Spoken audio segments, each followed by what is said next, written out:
Where's the rating?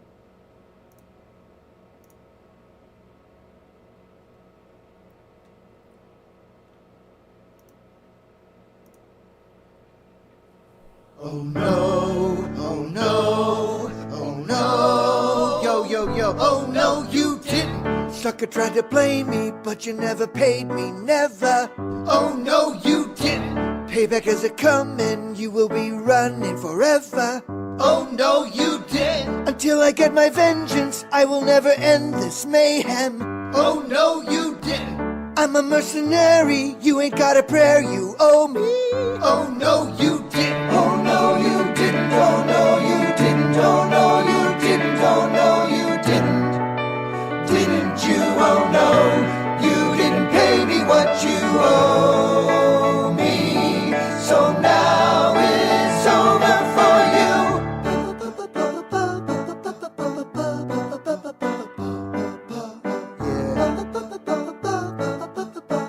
Yo, yo, check it out. Oh no, you didn't. First you try to trap me, then you bust a cap in my ass. Oh no, you didn't. Such humiliation will bring annihilation at last. Oh no, you didn't. It will be delicious when I get vicious tomorrow. Oh no, you didn't. There's no second chances, you will do the dance of sorrow. Oh no, you didn't. Oh no, you didn't. Oh no, you didn't. Oh no, you didn't. Oh no, you didn't. Didn't you? Oh no, you didn't pay me what you owe me. So now it's over for you. What a fool.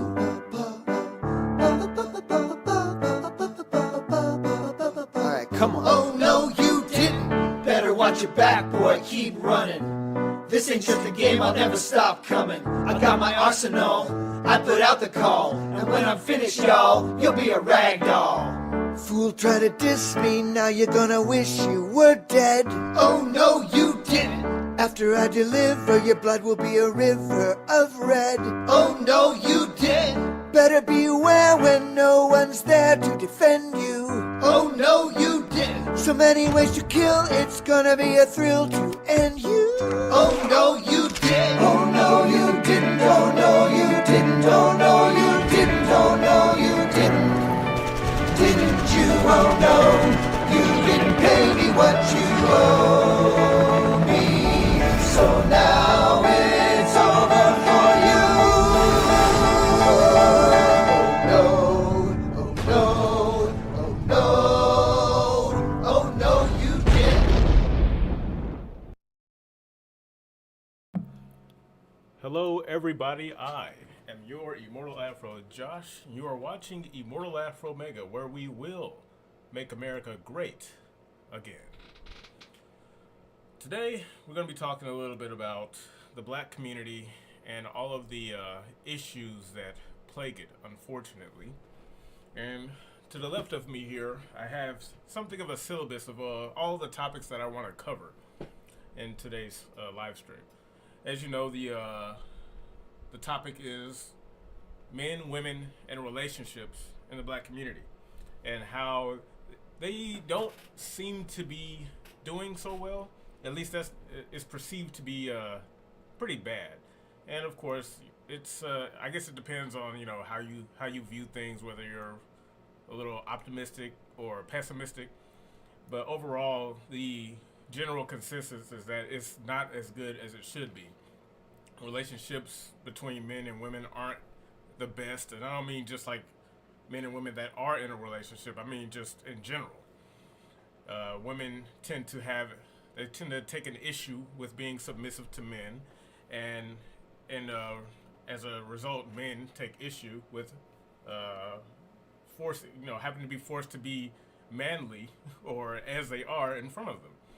And this unfortunately shows across the board for black Americans, specifically, in America.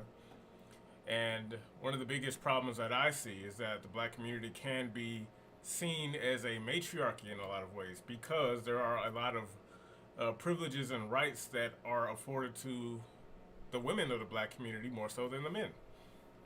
And so I wanted to talk about that and come up with some solutions to the problem as well as acknowledge what issues we already have and what simple and easy things we could do to alleviate some of the problems that plague the community as a whole. Now, of course, I don't really like talking or speaking about things like race specific, but this one I'll make an exception for because I believe it's important enough. There's been a lot of discussion online talking about things as involves relationships between men and women in the black community. Some prolific figures have been brought up. There are some currently as well as those in the past, for example, Kevin Samuels. But in this stream, and I just want to talk about what the problems are, what I believe the solutions are, and how we could probably turn this whole thing around for the black community in less than a decade. Less than a decade. I genuinely believe that if primarily men, not necessarily women, because I have an opinion about that, I'll get to that, but how primarily men have the power, authority, and influence to reshape the entire situation of the black community in less than a decade. I believe it to be true, but I more so I know it to be true because it's just I believe it's just that simple. It doesn't take that much in order to understand. But men, black men, this is of course men in general, but for this particular topic, black men, they need to understand what's at stake, why it's important, and why it is up to black men to wrestle back the control over power and influence within the black community. So, a clear solution. What is that? Well, it's pretty obvious, but since we're in today's day and age where things are a little more skewed for the sake of inclusivity or whatever you want to call it, but a clear solution is for men to rightfully inherit, maintain, and control their influence as a man, to be men. It's our job as men to control, to dictate, to make the call. Unfortunately, in the black community, too many women are given the opportunity, or they are allowed to make the call. And this unfortunately permeates throughout things like the family and so on and so forth, because as you guys can see, it's almost an even split, maybe more or less, as to when it comes to single parent households in the black community. Majority of them are governed by single women, which isn't necessarily good, because as we all kind of understand, it is technically a woman's role to nurture the upbringing of their children.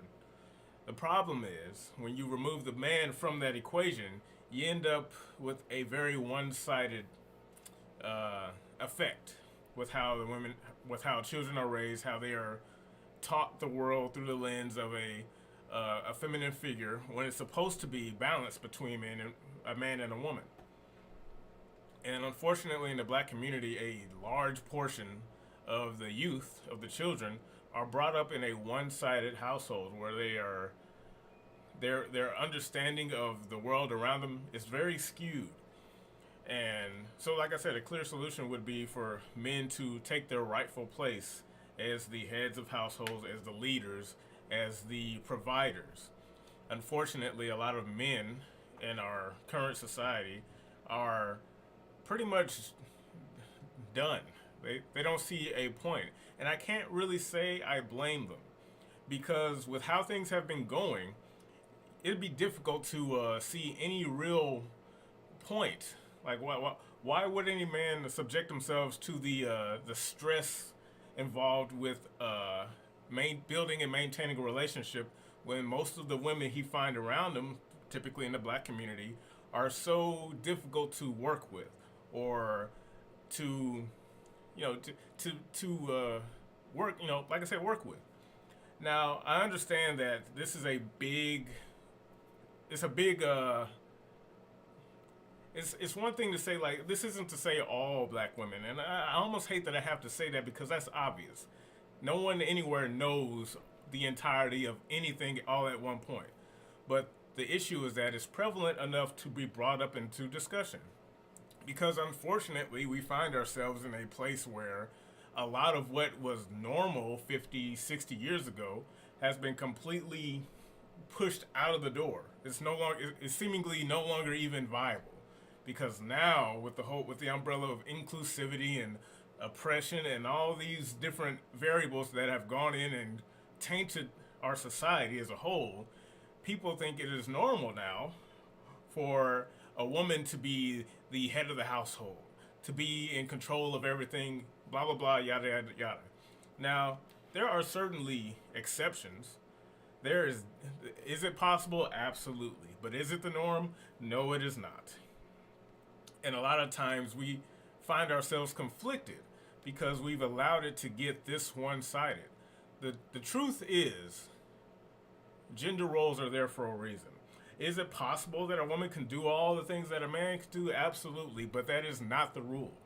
That is exclusively an exception, because by and large, the general rule, what happens generally for the majority of any one person, man or woman, is that men lead, men are the providers, women stay home and nurture, they upbring the children.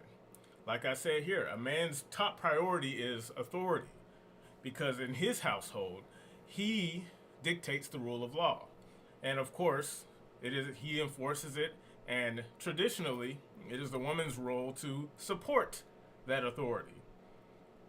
As like, for my upbringing, for example, my father wasn't always home because, he had to work. But in his absence, my mother made sure that I understood this is how things work in this house. Even if you think you can get away with it from me, you won't be able to get away with it from your dad. And of course, my mom, she had to raise 5 boys, so she had her work cut out for her. But she did her part. At no point was I convinced as a young child or adolescent teen that I would successfully get away with committing wrong against my mother or my father. And if I thought I got away with it from my mom, my dad came, he showed up just to put me in check. And I think that is the best thing you could do for your child. And unfortunately, today's day and age, they're trying to make child rearing and all these things, they're trying to make it a responsibility of the government than the public. But it's definitely associated loosely with what we're talking about. So like I said, a clear solution, primarily, I believe, is men taking their rightful place as the authority in their household or just their lives in general. Because understand, the point of a relationship is, I believe, is the conjoining of two parties under a single ideology, typically the ideology of the man, because he is expected to provide and, defend. All of these things that is his expectation from the jump. Unfortunately, we have removed the expectations from women in many cases. As you can tell, like when it comes to all these videos you see on YouTube about dating or relationships, you often see way more than not what women want out of a relationship, what they expect out of a relationship. But whenever you hear that from the other side of the aisle, from the men's side, it's often seen as disingenuous or rude or misogynistic and all these things. But whether you like it or not, these traits that men typically desire is nature. That's what men want. That's what we want. And to remove that and say like, well, you're not allowed to like that, but the party over here is allowed to like it so much that it invades into a fantasy. It becomes a fantasy, and that fantasy has become so instilled in many women that it is outright unachievable by any normal man's standards. Like I said, very possible, but very improbable. Your average guy isn't going to turn into a multi-millionaire Adonis who is so perfect at everything that he can have whatever woman he wants, because that's the ideal man for many young women in the black community. They want something that is beyond rare. They want a unicorn with angelic features that even most average unicorns don't even have. Meanwhile, on the men's side of things, men just typically want someone that they can work with, that they can provide for, that they don't have to argue with, they don't have to fight with. But more times than not, and most people understand this already, they don't like you saying it, but the way black women are perceived in the public is typically very negative. And the reason for that is because of this strong desire to associate black women with masculinity. And those two things cannot coexist because they're exact opposites. Again, masculinity being a male trait, femininity is a female trait. You can't switch the roles and assume or expect that the other side to find that is good. Like, oh, you know what I as a straight man would like? A very manly, masculine woman. It said no straight man ever. I know they're trying to push that idea to make it seem like it's the new normal, but it'll never be the new normal. It doesn't matter how progressive a state gets. You can't change biology, pretty basically. So when it comes to, let's see, the pros and cons. What are the sacrifices? What are the gains from enforcing a society, particularly under in the black community, enforcing the belief that men are men, and if they're expected to provide, to create, to protect, if they're expected to do all these things, then there must be expectations on the women's side. And and these are just basic things. These aren't anything specifically to one guy or like his niche likes or dislikes. This is a general expectation from men. They want a woman that is submissive. Submissiveness is a feminine trait. It is what it is. Young Sykes, what's going on, man? Women, I want someone with six-figure income, six-pack abs, 6 feet tall, and bring the moon. Yeah, essentially. And like normally I'd be like, hey, everyone should dream, because the ideal woman I want doesn't exist. And that's an interesting thing. I remember having a conversation with a friend of mine a long time ago about the differences between how men desire things and how women typically desire things. Because it's funny. I think the best way to describe it would be, let's say, fictional characters.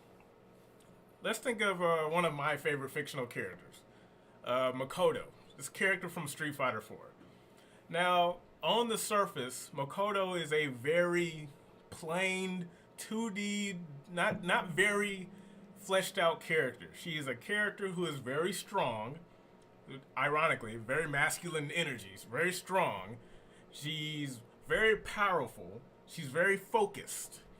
And although I like those elements about her, in my mind, when I see a character like that and I'm drawn to her, it's like what I think in my in my fantasy is like, wow, I want a girlfriend that's so steadfast and focused, and she understands the value that she has in her innate ability to constantly go after something. She's very confident.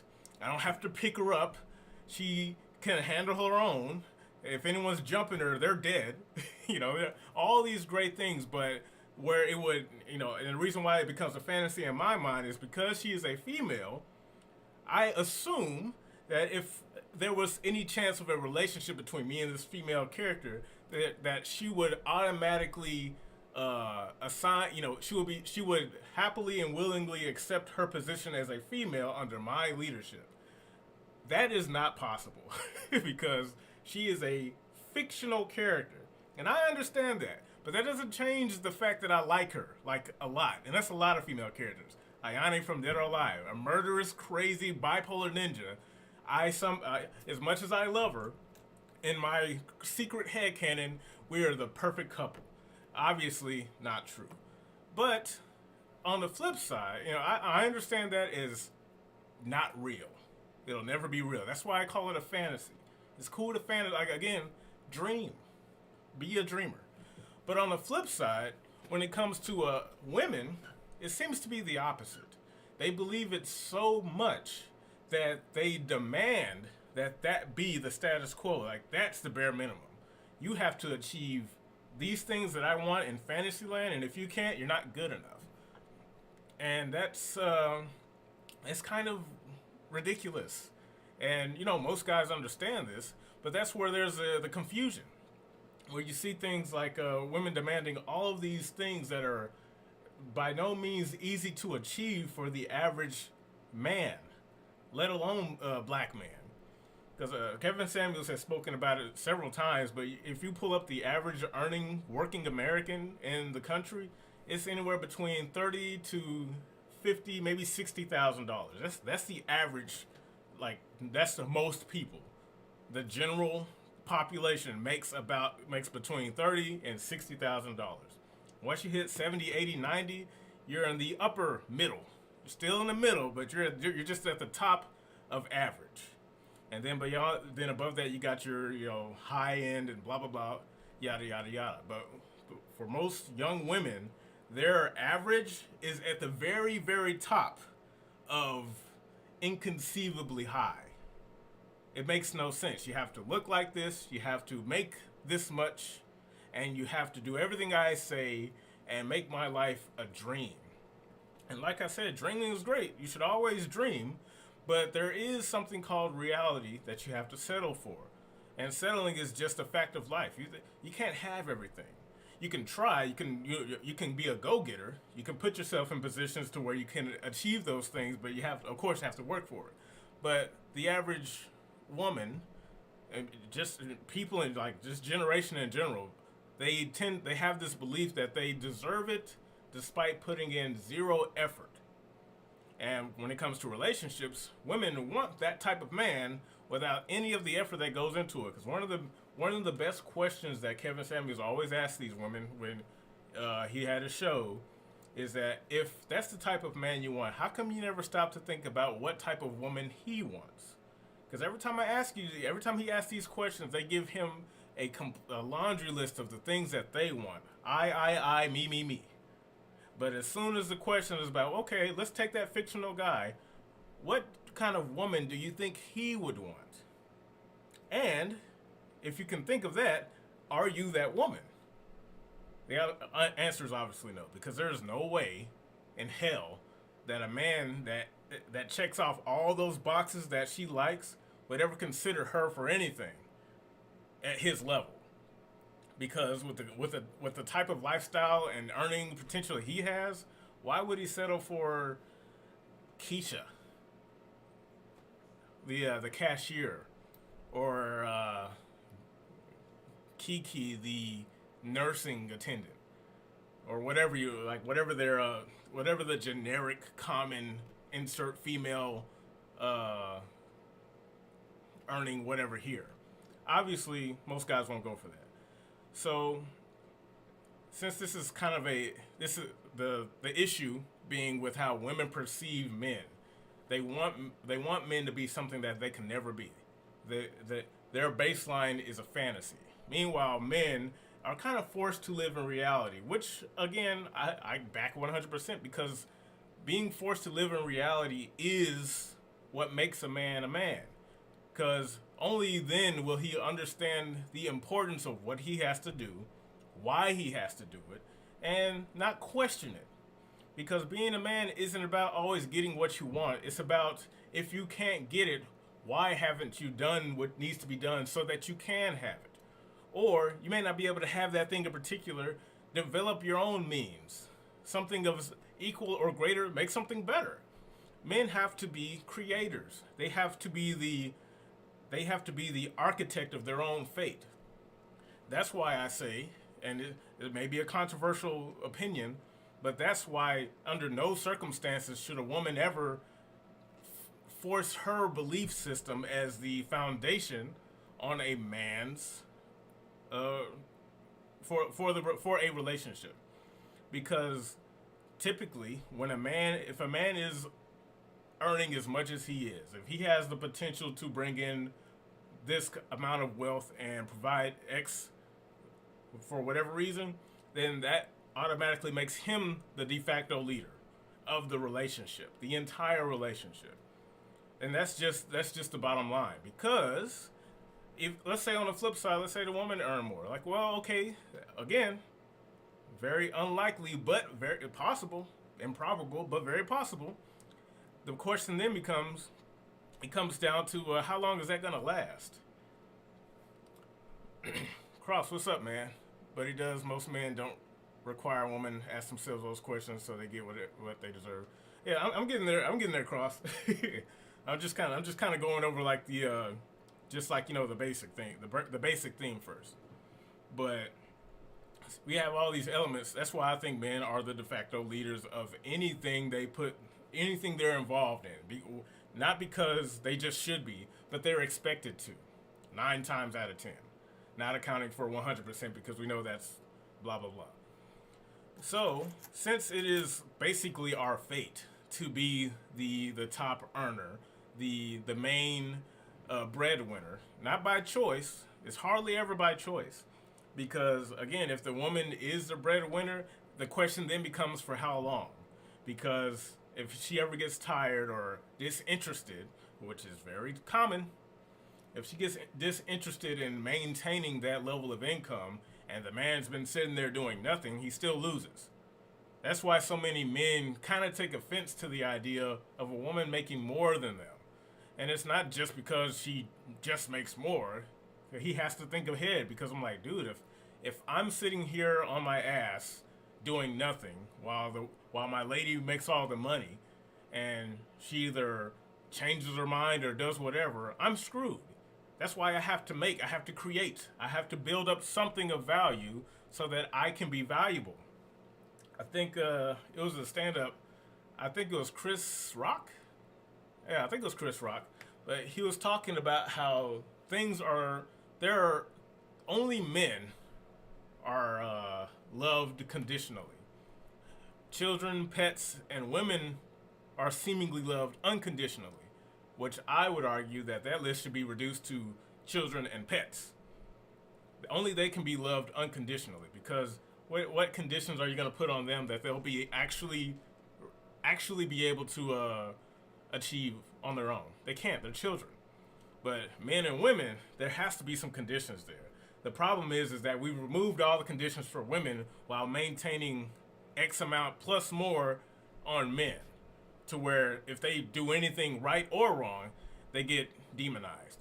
Another reason why I think men should just, again, their main role is authority. Despite what's said, they still have complete control, no matter who says what. We'll get back to that. But yeah, and since a man's value is determined by what he can do, Blake, what's going on, man? Welcome to the live stream. But since a man's value is determined by what he brings to the table, I know you hear that a lot, I think at that point he should be given he's not given, he already has the leverage.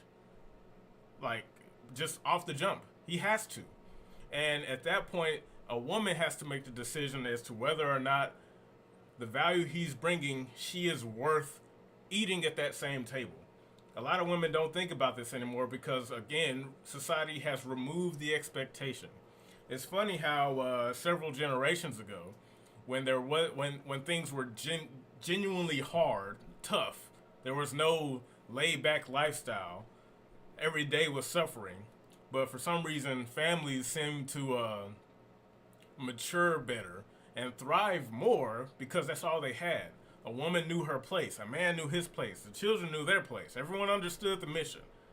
And as life got easier, the mission was lost primarily amongst women because of, you guessed it,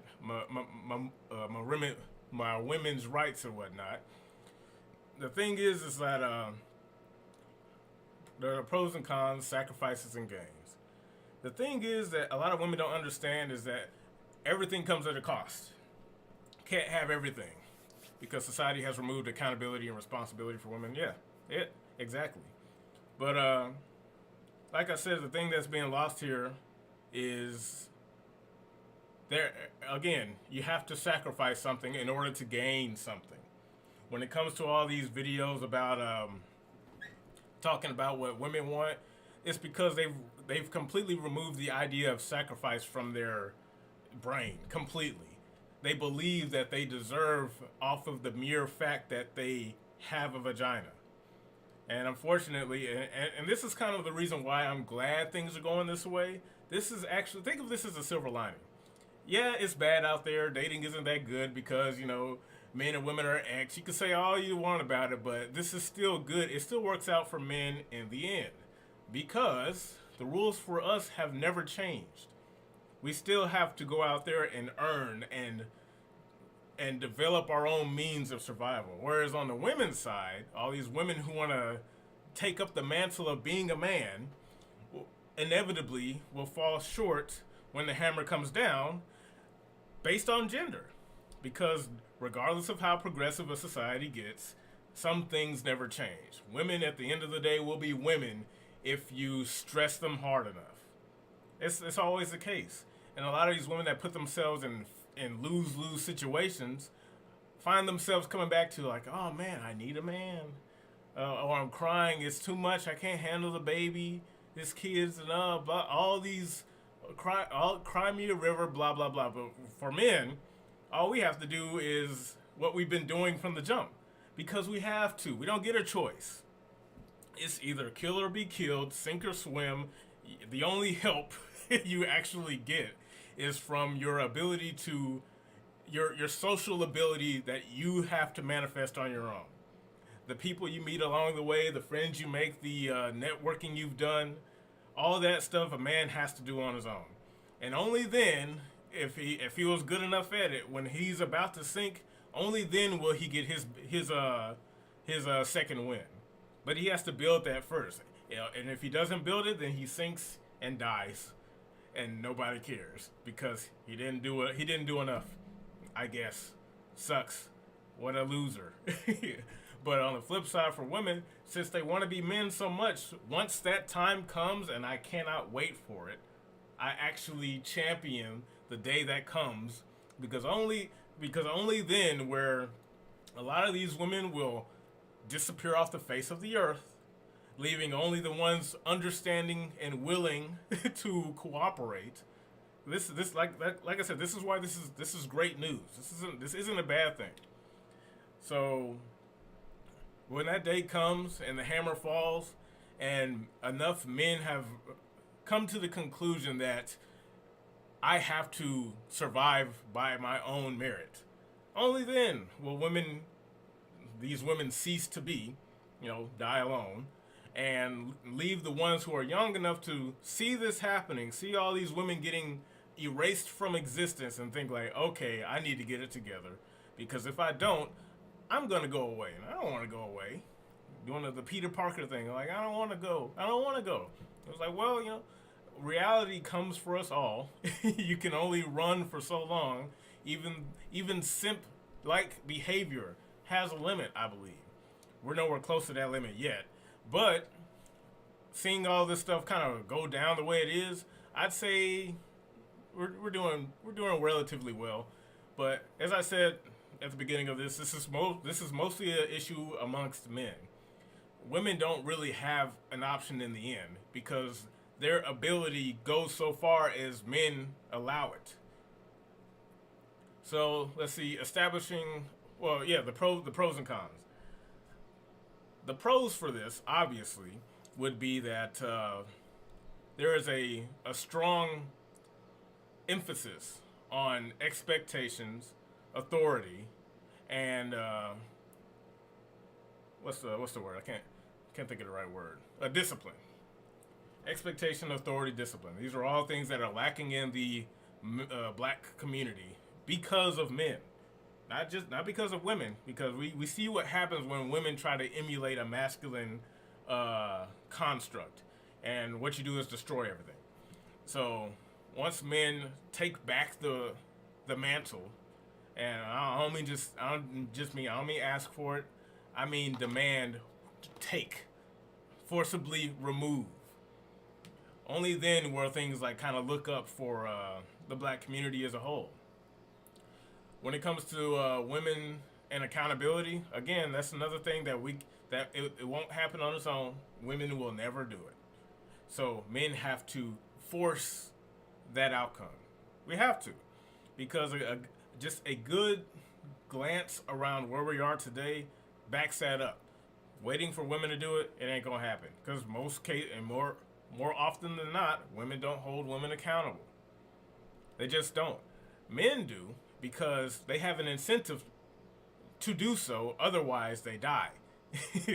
Like I said, like with a man, his expectation is to build everything on his own, and it has to maintain its balance throughout his entire life. Without it, he dies. Just like the friends you make along the way, you need actual real friends, not just people who agree with you, not a bunch of yes men. People who will actually check you when you're wrong, or when you're not doing enough, when you're slacking. Can't be caught slacking as a man. But for women, again, we allow it for the time being. So all of these things are all things that men have complete control over, despite our current position in politics and society. Things are bad now, but they're only bad because men allow it. Oh yeah, there's one thing I wanted to talk about that really, me and Cross talked about it a while back. It's very bothersome. This post right here. Let me change it so you guys can see it. This post right here. So you see right here, this kid probably like what, 3 or 4. And here's what the post said. This morning my baby said, "Ma, let me pump your gas. You'll never need a man as long as you got me. I'm your man. I'm all you need. I love you and I promise to be better than what was taught to me. Hear me when I say you won't need a man for nothing." Joking aside, whether you want to interpret this as that or not, which obviously not, I wouldn't interpret it as a joke. But this is kind of where we enter a weird domain that is strangely not called out by anyone really, especially not women, but sadly not a lot of guys call it out either. This, like I said, me and Cross talked about it before, is up and down, straight up child abuse. Manipulation, grooming, if you will. Grooming of a child to stand in the place that he can never achieve that. Not realistically. A, because it's a baby. B, manipulative, because this kid's going to grow up with this mother complex that he'll never be able to escape from. That, of course, the mom is encouraging. And this is straight up child abuse. Because, and the way we know that is if let's hit the role reversal. Let's say this was a daughter, and she was in the kitchen cooking a sandwich. And the father who posted this exact same image said this to a T, something like, this morning my baby said, "Dad, let me make you a sandwich." All right, we're just gonna stop it there. Because we all understand how creepy and fucked up that sounds in every way, shape, and form. I'm sure he said that. I totally believe that. Wow, so brave. Yeah. And if you look at the comments, they all like, haha, that's so funny. Oh, he didn't say that. Dang, that's crazy. No one there is saying something along the lines of, hey, isn't this child abuse? That's kind of messed up. You mean to tell me that you're so impossible to work with? You're just gonna manipulate your only child, your son, into being the man that you just cannot get on your own. It's not possible. You can't do it. Wow. That's disgusting. It really is. But unfortunately, a lot of us just kind of accept this as normal, and it's not. It's nowhere close. But like I said, if you were to flip this and put it in if you were to put it like a daughter-father scenario, everyone would nonstop bombard the guy with hate, be ready to string him up, lynch him.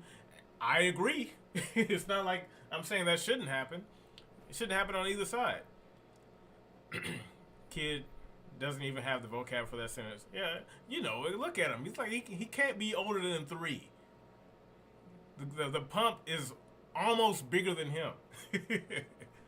But these women, black women, many cases, will take their kid and just abuse them, and it's sickening because no one ever calls them out on it. If a guy so much as coughs or does anything in a certain direction involving children, with the swiftness, everyone will come down on him like hell have no fury, blah blah blah. But this right here, grooming your son to be the man that you can never get on your own, the son husband, yeah, totally normal.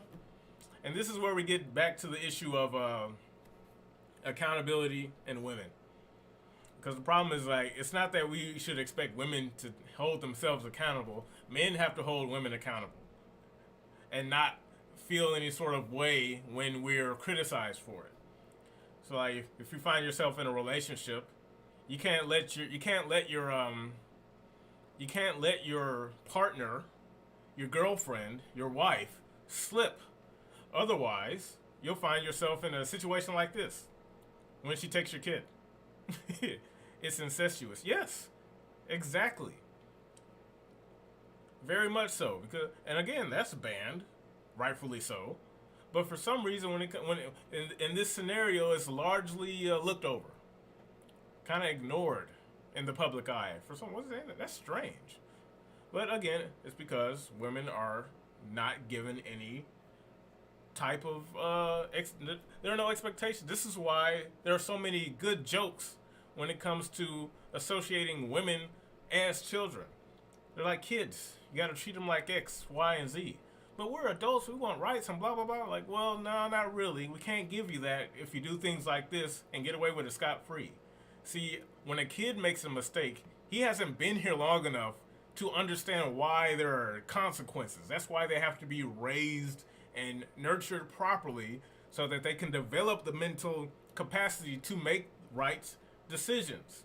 How to see a situation or scenario and deconstruct it and understand why something is good or bad. My boy Tommy Sotomayor used to talk about that subject a lot, especially amongst black women, how they use their sons as a means to replace the men in their life.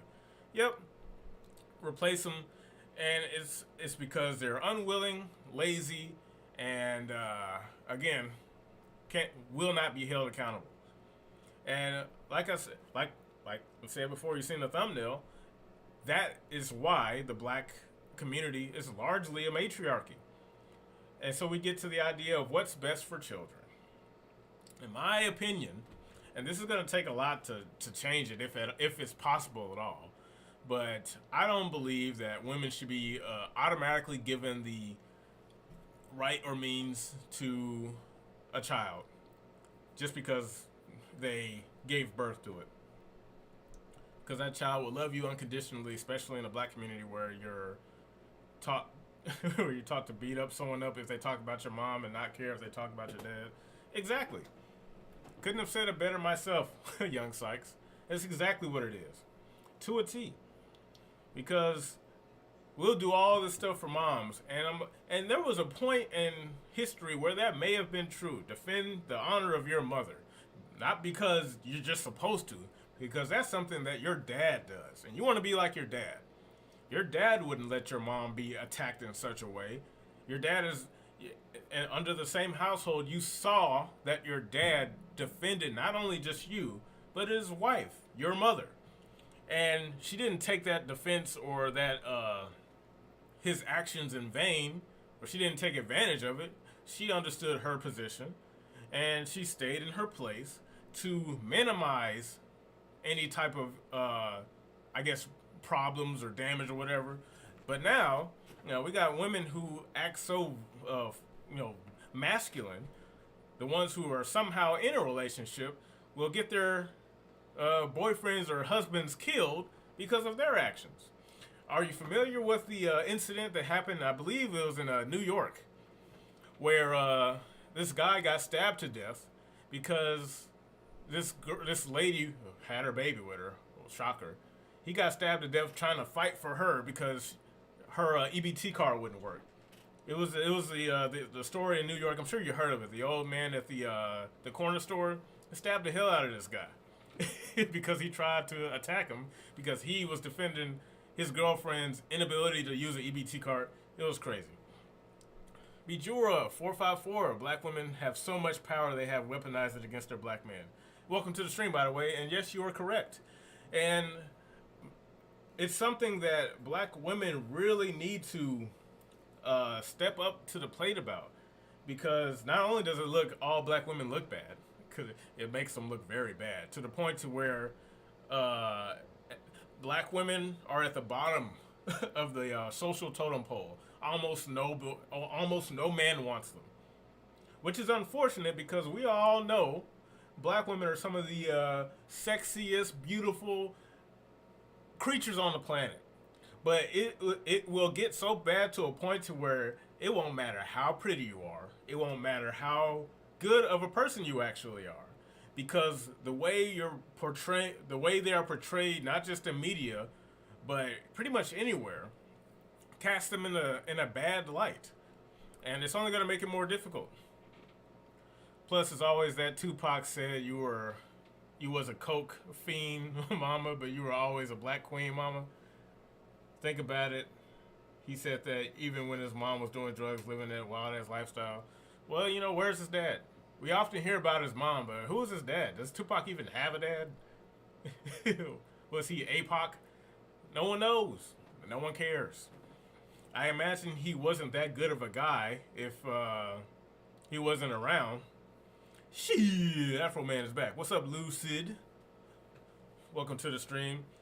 Of course, you guys are wondering. I have been busy. I have I've nailed down 2 jobs that is basically all I need, and that took a lot to do. I had to kind of focus on that. Black women don't realize the hole they've put the rest of us in due to their actions, ratchetness, and being ghetto. TV shows, World Star Hip Hop, Shade Room, the attitudes. Well, yeah, and that's why I'm largely unfazed by the Day of Reckoning when it comes and wipes out a significant portion of Western women. I don't know if you guys heard of this guy. I think it's Austin. What's his name? Austin something. Austin Holloman. You heard of this guy? He has recently been blowing up because of his. Nice to see you back. Nice to be back, man. A lot of black men are abandoning ship with us, and I can't blame them. Yeah, and rightfully so. Of course, I understand not all black women have to say that to make all the normies happy, but the problem is far worse than most people will let on to believe. And like I said, the Day of Reckoning comes. There's only going to be massive losses on one side, and it won't be the men. Because the thing with men is that we're expected to do this. So this is the thing that's important that a lot of women don't realize. Suffering is part of the it's suffering for men is it's like tier 1 expectations. You're supposed to suffer. Suffering is just, you're supposed to be able to handle it. You're a man, aren't you? You don't want to be a bitch. You ain't no pussy. Man up. So with that constantly being a contributing factor to our development, we kind of already have the means to withstand a purge, because every day is purge day for men. Also, what's funny about black women and their attitudes, they look so easy to copy. Hell, that's why black gay men and black trans people can fake being one so easily. Yeah, it's just trying to be a man. Yes, Lucid. Suffering is a part of life. Deal with it. Do better. You're a man, aren't you? Man up. Which I agree with, because that only makes you better. It has to. You can't be a man and also be soft.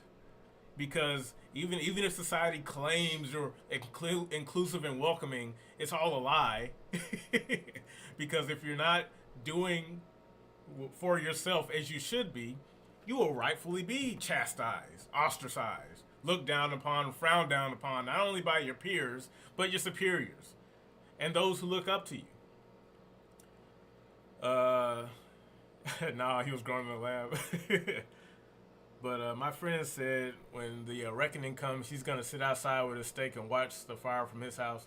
Yeah, I will too, because it will be beautiful. Because I don't see a downside to it, to be honest. the downside at the most.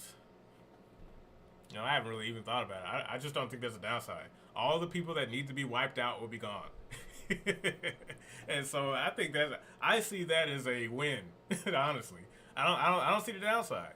Yeah, it's gonna suck for one gender specifically, but maybe after that happens, we can get back to some 1940s style respect and get back on track and with expectations, because the whole concept of accountability is so lost that it is at a point where there has to be a catastrophic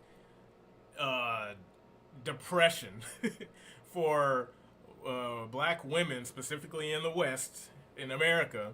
They have to suffer such a loss that the ones that they lose will be enough. The ones who see them lost will be like, yo, that ain't about to be me. I don't want to suffer like that. You seen the video where that black woman wants to settle down and be submissive because she's tired of being independent? Yeah, all the time. That's like my favorite episode of Jerry Springer. You like the rerun, because no matter how many of them there are, they're all the same. So if it's just like, man, I just want to see something stupid today, turn it on and look at a woman crying, because she went viral. Like, yeah, of course she did, but that's mostly false pity on the internet. And that's another thing. People think this internet shit is life. It's not. It's not real. I mean, it's real, but not real enough to completely run off the checklist and like live your life as X. There are plenty of good women out there. The problem is that it's not up to us to find them anymore. We don't have to do that anymore, because when it comes to let me backtrack a little bit. I'm glad you brought that up. The concept of independence. That's what you got to sacrifice in order for a relationship to work.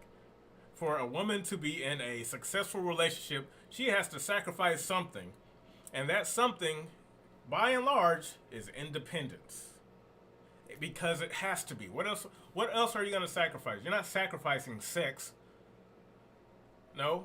You have to sacrifice your independence, because independence is something that a man is expected to provide and defend. Defend your independence. If you could take a room of 100 women, give them all a gun if they would even take it, and ask them, if someone was to come in right now and threaten your lives, how many of you will be prepared to defend yourselves? Out of those 100 women, you might get 5. Might. And I think 5 is a very high number. Wait, what? Twitter's not real life? Gay dude from... Yeah, basically. But yeah, like I said, I think you could replicate this example over and over and get similar results, if anything, dropping. Give a room full of 100 women a Glock, have a extremely dangerous, volatile scenario play out, and see how many of them would be willing and or even able to defend themselves. And this is one of those things where it's obvious, so it's not so much as like, oh, this is bad and needs to change. It's like, no, it's just the way it is. Women typically don't like shooting. They don't like violence. Black women like violence, but again, there's only so much of it that they'll take before they regress back to, I don't want to deal with this anymore. The stress of this scenario is too much for me. I want out. That's when they start wanting options. Where on the flip side, whereas for men, it's like we were brought up understanding that there are no options. That's why when it comes to paving your own way, You have to make it. You have to build the road. You won't be given a road. Like, yeah, you'll be giving things here and there, but again, that depends on your ability to adapt socially. Are you socially competent to where you could make those connections with people on your own, so when you do get an opportunity, you can take advantage of it? If you don't do that, again, you die. Very limited options. So limited, you have to make your own. Well, most women don't like conflict in general. Yeah, most women don't. Again, you could make an argument that a lot of black women like conflict, but that conflict goes so far. Because, that masculine energy has a limit because they're not men.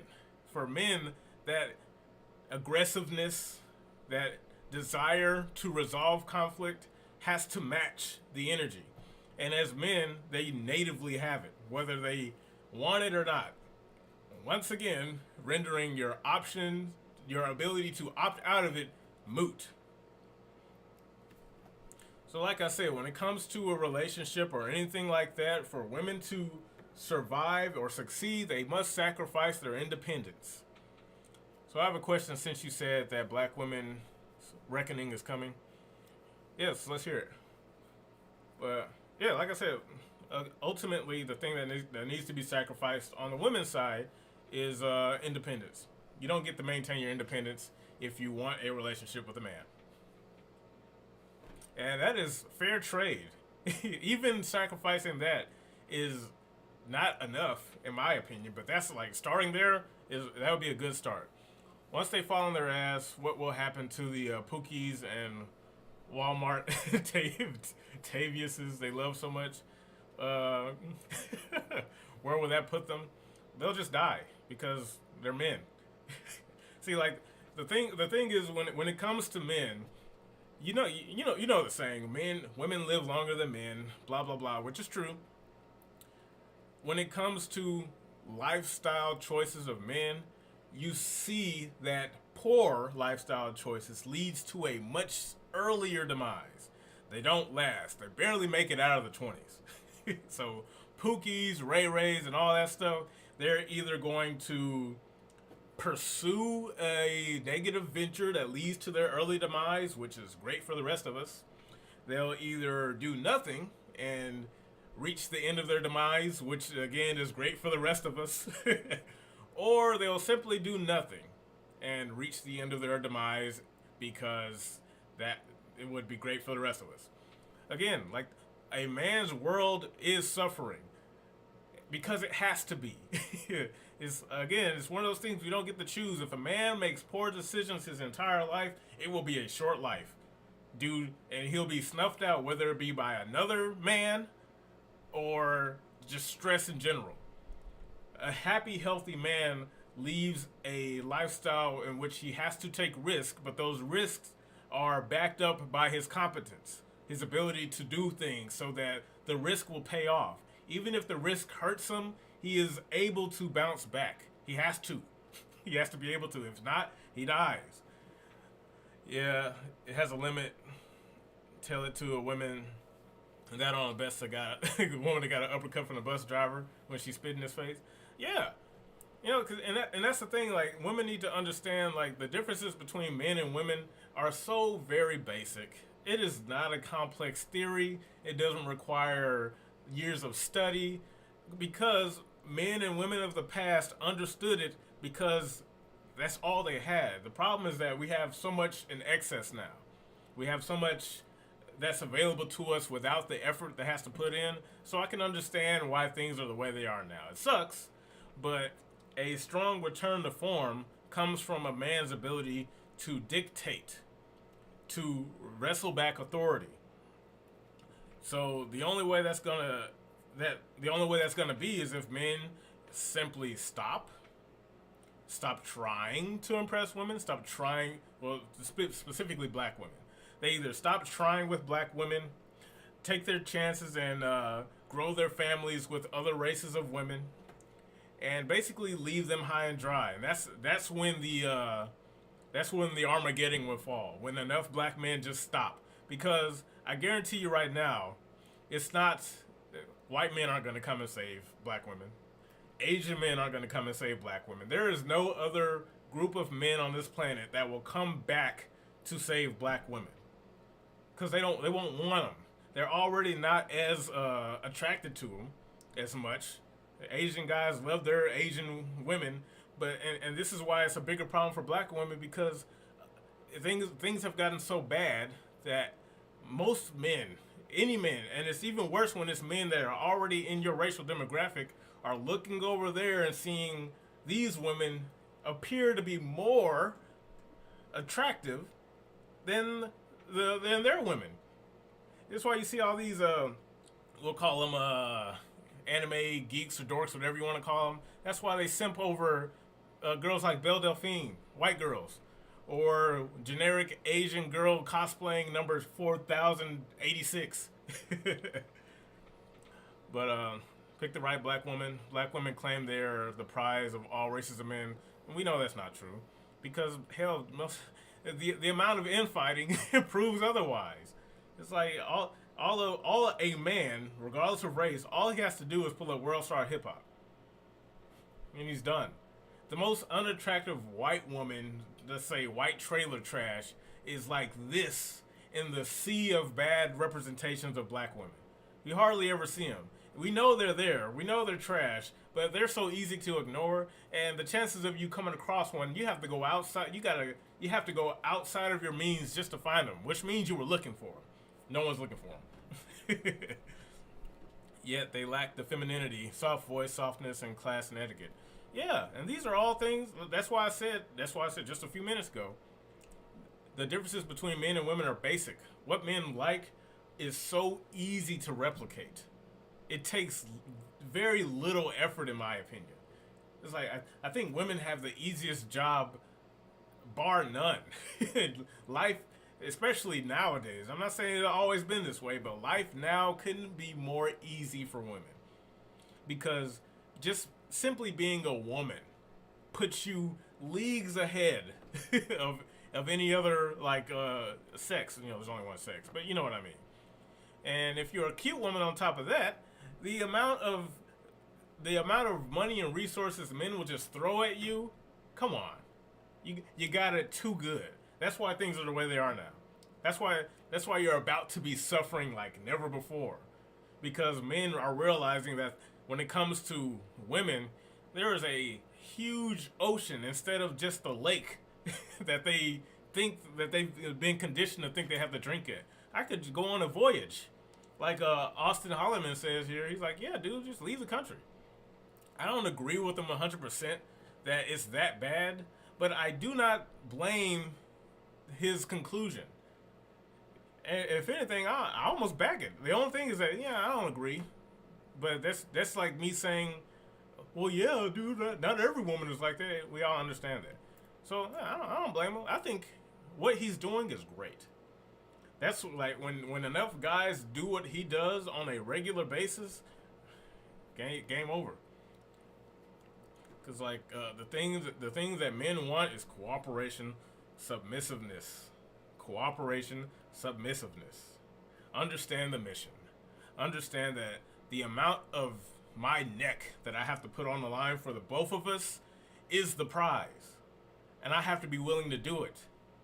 And I'm not going to do it in a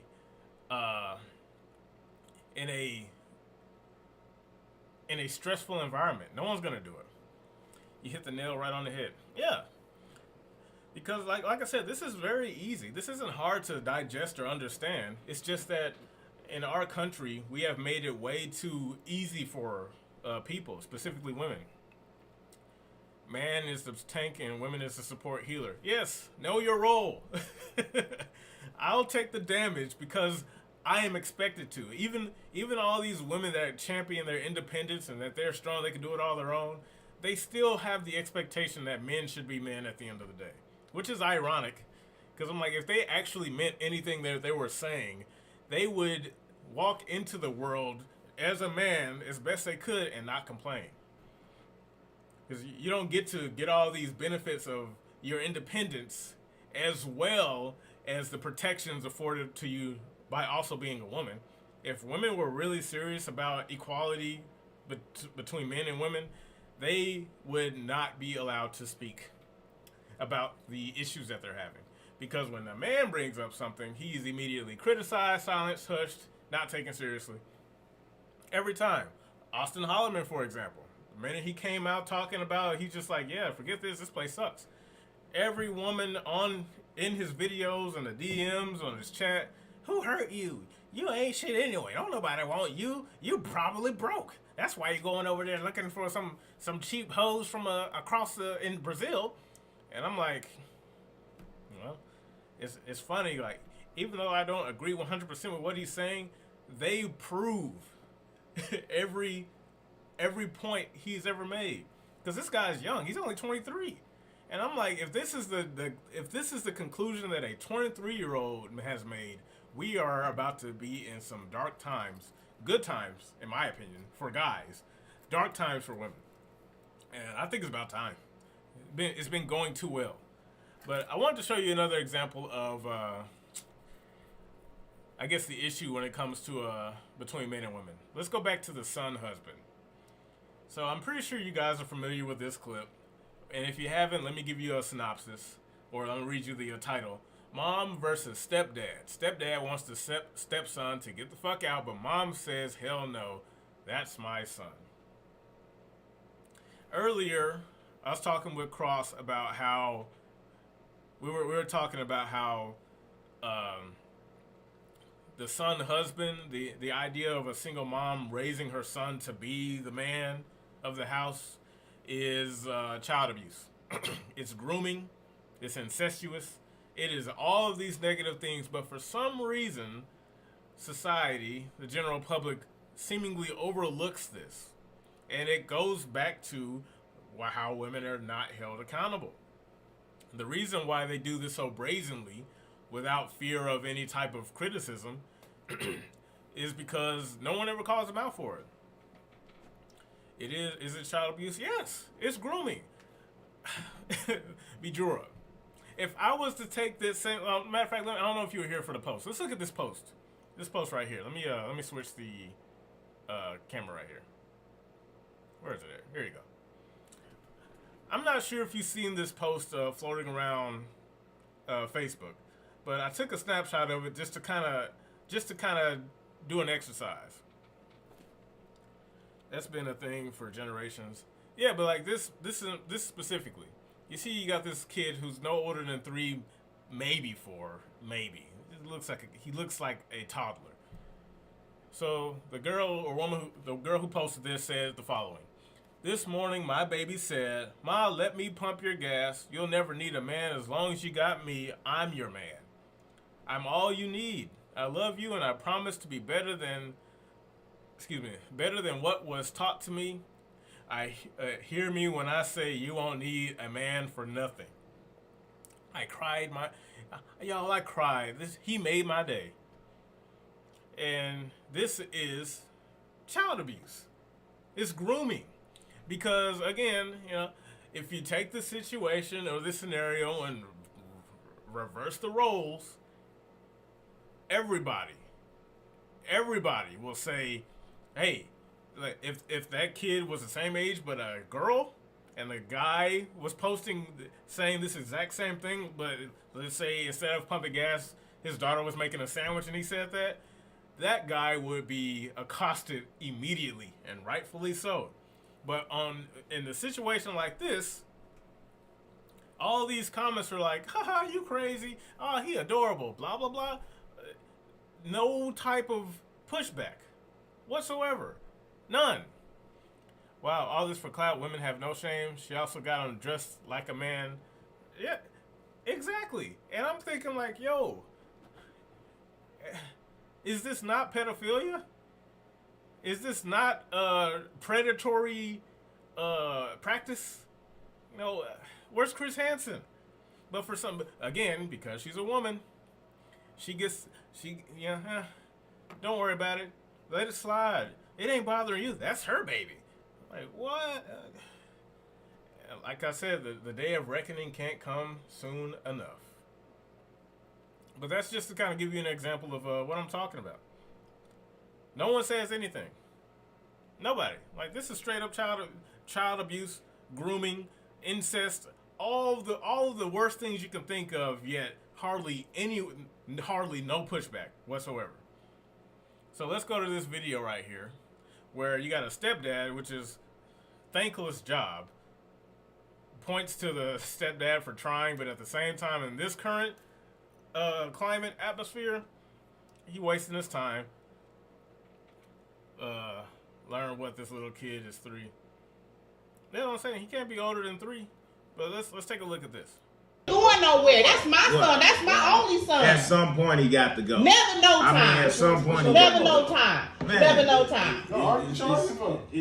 Well, tell him, Christian. No, you tell him. Well, We talking about you grown and you gotta go somewhere. I told him, you my only son. You ain't going no damn where. You go when you get ready. man, I just feel at some point you need to make your own way. That's what I be wanting to walk through the house naked sometime. And All right, so you see this grown ass kid here. Gotta, at the minimum, he's like 17, 18. And with the way the stepdad's talking, he probably 20, realistically. And you can hear the mother in the background like, nah, he grown and gone and he ready. And he ain't gonna ever be ready because, as you know, a boy raised without his father can never be a man. Women can't raise men. They lack the ability. And it's not that, oh, well, yeah, it is that. You just can't raise a man. It's not possible. You have no frame of reference. And that's why he's so comfortable in saying things like, I ain't got to go nowhere. Shit. Yeah. No shame whatsoever. And she is backing it up. Mothers always baby their sons but kick their daughters out in an early age. Again, child abuse. This is why single mothers are one of the, in my opinion, and I don't mean like single mothers like, oh, the father died or something. I'm talking about single mothers who intentionally went around having unprotected sex, not taking their lives seriously, and wound up with a kid and the father left. They are the biggest abusers of children, in my opinion. If you were to take the crime of child abuse and actually highlight women doing this type of shit right here, I keep pointing the wrong way, you would find that a lot of these women are straight up textbook pedophiles, child abusers, groomers. They literally check off every box of the crime being committed. But yet, they either don't get punished at all, or if they are, like, for example, I should have queued it up, but there was a story, this was a few years ago, about this teacher. This teacher had a sexual relationship with a student at a school. It was a high school. And the kid was like 16. And she was 25. She got caught. There was a whole story about it. Only served a few years in prison. And I'm just thinking of, this is why women do what they do.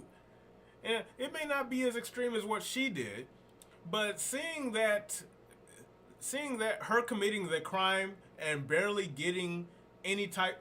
serving any type of time would subconsciously give them the idea that ain't nothing gonna happen to me.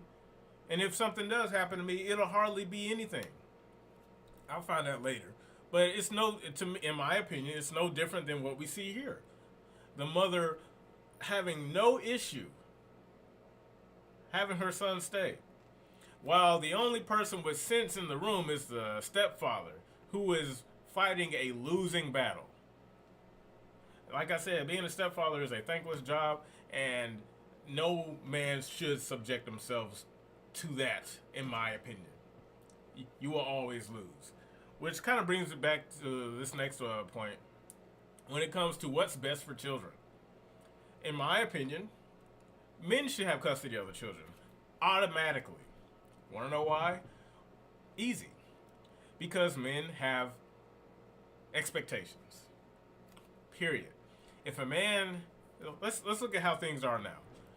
Most cases, the mother takes the custody of the children, while also simultaneously getting child support from the man.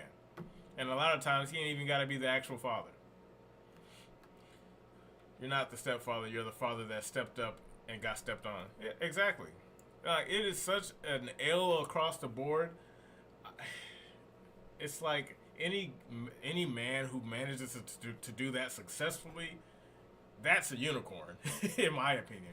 Because even though he managed to do it successfully, I still think he suffered. But just to get back on topic, if we were to take the current child support laws, I think they should be reversed. And a lot of times, like, there are very rare cases where the woman has to pay child support. Hardly ever happens, but we're not even accounting for that. I think when it comes to custody of the children, the decision should be made on who is able to provide for the child on their own, not with the assistance of child support or government aid. And let's say in a perfect world, government aid is very limited. It's very controlled, and it's not out of control. That's another universe. So right off the bat, when it comes to, because a lot of the stuff that women advocate for, they shoot themselves in the foot by, they claim they want this level of respect, gratitude, independence, rights, but what they don't realize is rights come at a cost, and none of these women are willing to pay the cost. So when it comes to child support, men should automatically get the children, and women should be completely disassociated from the family, in my opinion. If you're a single mom, got pregnant by a guy, and he is the father, the responsibility of that child's upbringing should be put on him. Why? Because at that point, he would be expected to follow through. And if for whatever reason he doesn't, then he can get axed, go to jail, get fined, all these things. And that alone would be more than enough to convince a man to be like, hey, I need to step up, because I don't want to get put in jail. I don't want all these bad things to happen to me if this child is my responsibility. A man would be more willing and able to step up. Whereas a woman, on the other hand, not so much. Because a lot of these women who go to paternity court to find out whether or not the kid is theirs or not, half of them don't even care. They just want to stick the first guy they can get. Is for that Social Security, not Social Security, but is for that child support. That is like a trophy for them. It's a victory lap. And some of them are so prepared that they go in with a plan. They're convinced that it'll work because I'm a woman and I need the help. And it's like, no. If anything should change, that should be the first thing to go. You lose your child and you get exiled from the family. You don't get to see the child. Because a competent man at that point would understand that he is going to need help raising that child. So it would incentivize him to not only work to take care of him and all that, to take care of the child and all that stuff, but if he was to ever get involved in the dating market, he can be a lot more straightforward and clear about what type of woman he would want raising his child. Women typically don't do that.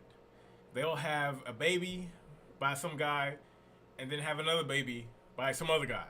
And then the process will repeat for God knows how long until she's acclimated a ton of child support that she won't even use on the child, by the way. She'll be buying her own shit. That child support is really her support.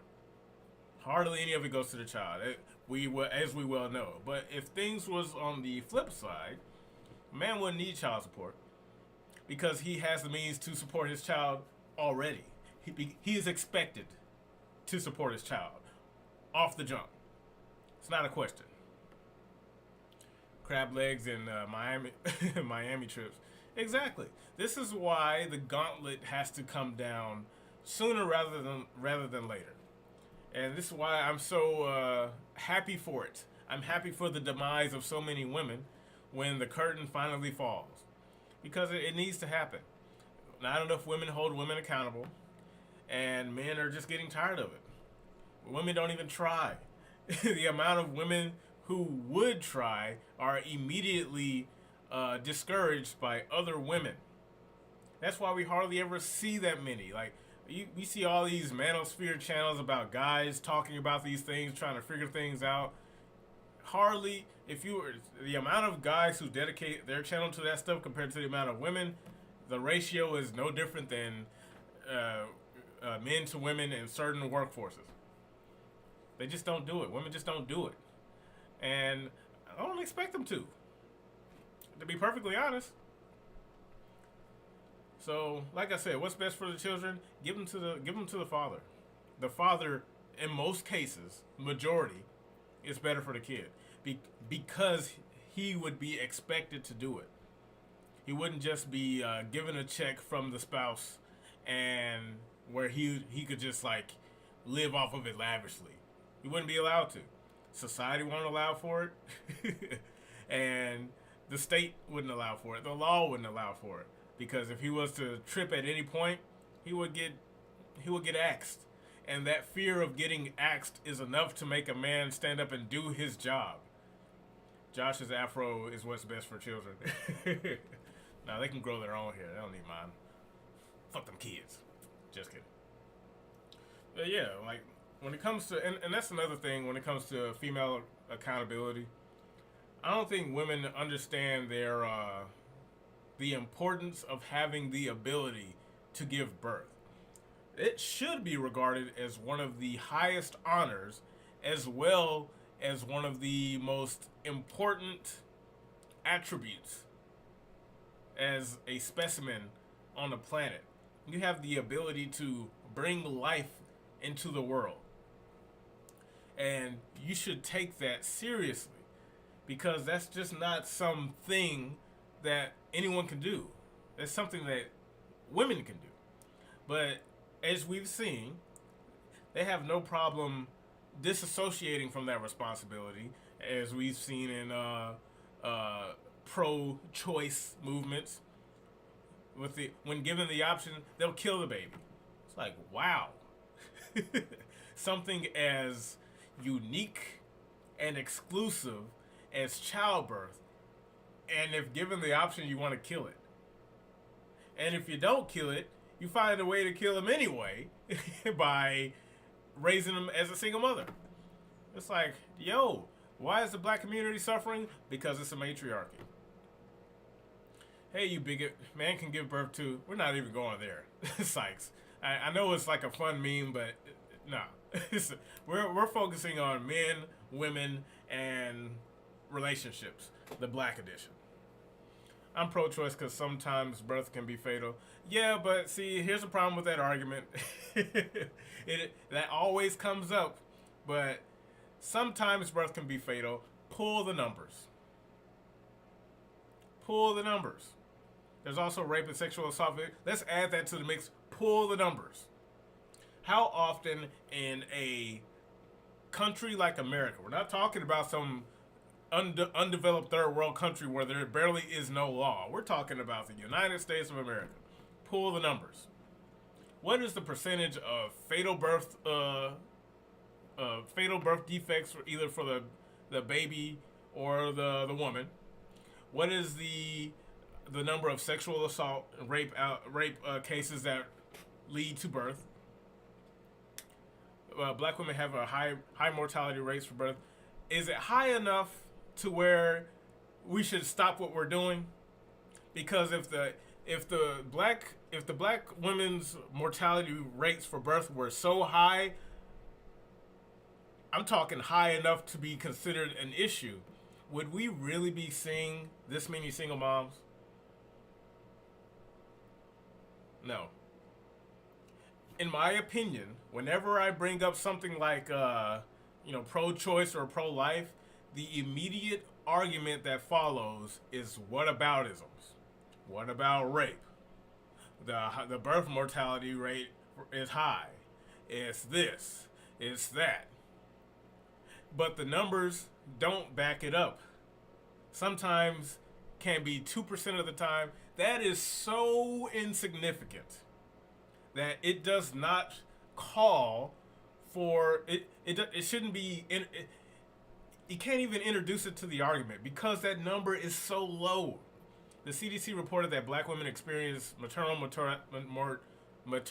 mortality 2 to 3 times higher than that of white women.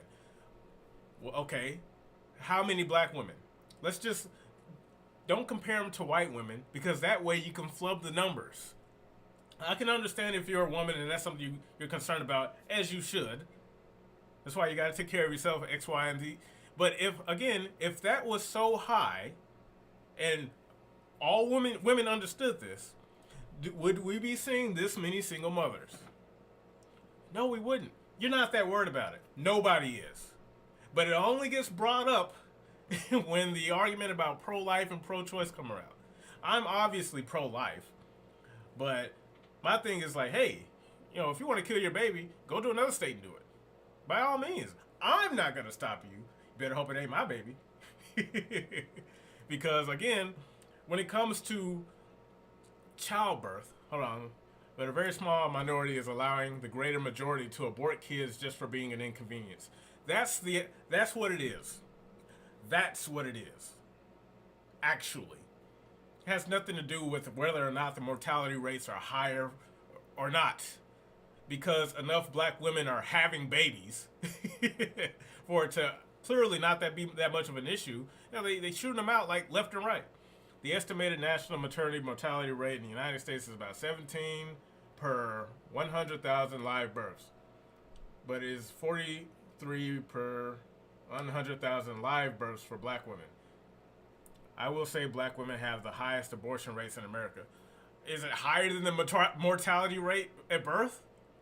Because if that's the case, then abortion is a bigger issue, not fatal birth rates. That's what the CDC says. Again, basically what you're telling me is that number is not high enough to justify its existence, its addition to this conversation. It's not. It's just not. I wonder if that has anything to do with black women having kids in their teens. Abortion numbers are in the millions. Oh, thank you. When you bring up the argument of pro-choice, what you're really advocating for is killing babies. Babies don't die in babies nor women die in natural birth scenarios high enough to consider it a statistic to be worrisome when you have babies being aborted in the millions. That number, it's nowhere close. So it's like you gotta pick your argument. Being pro-choice has nothing to do with the betterment of women or children. They're aborted out of inconvenience. These women have unsafe sex. They make stupid decisions on purpose. And because society deems it wrong to criticize them or hold them to a higher standard, they just do it. 9 million black babies have been aborted since 1973. Yeah, so basically I ain't hearing shit about that mortality rate. Fuck that. It's not high enough. It's not high enough to deem a worthy argument in the grand scheme of what we're talking about. Women, black kids having kids. Yeah, I don't know the number, but I agree with Cross on this one. A lot of these women are having kids before they're old enough to even have kids. And you wonder why there are birth problems. Like, probably because you're not fully developed to have kids, yet you out here slamming every dick you see before you're even 18. You remember the episodes of Maury where these black teenage girls, more black than white, we watched the same show. Because, like, when I watched Maury, for every 10 episodes, only one of them, maybe two, involved a white couple. The other 8, 9, black, either you're not the father, you're not the father. Those were the dominant ones, but every so often you will see, like, hey, my name is Samantha, I'm 13 years old, and I already had sex with 24 guys.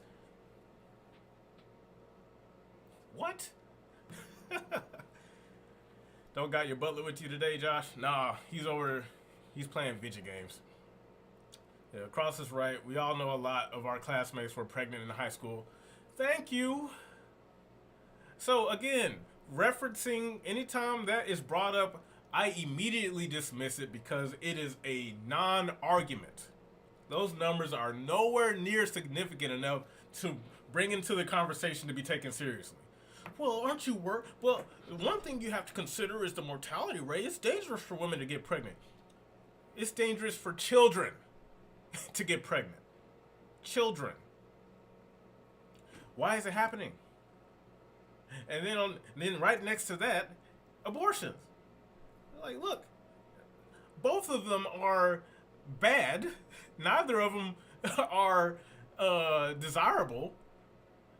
But again, let's say if you're a competent adult, healthy sex life with someone else who is of consenting age, you're in a relationship, you're both in your mid to late 20s, mid to early 30s, 40s, because remember, women have a clock, but let's just put that aside for now. If you are a person doing things properly and you decide to have kids, you're more than likely able to.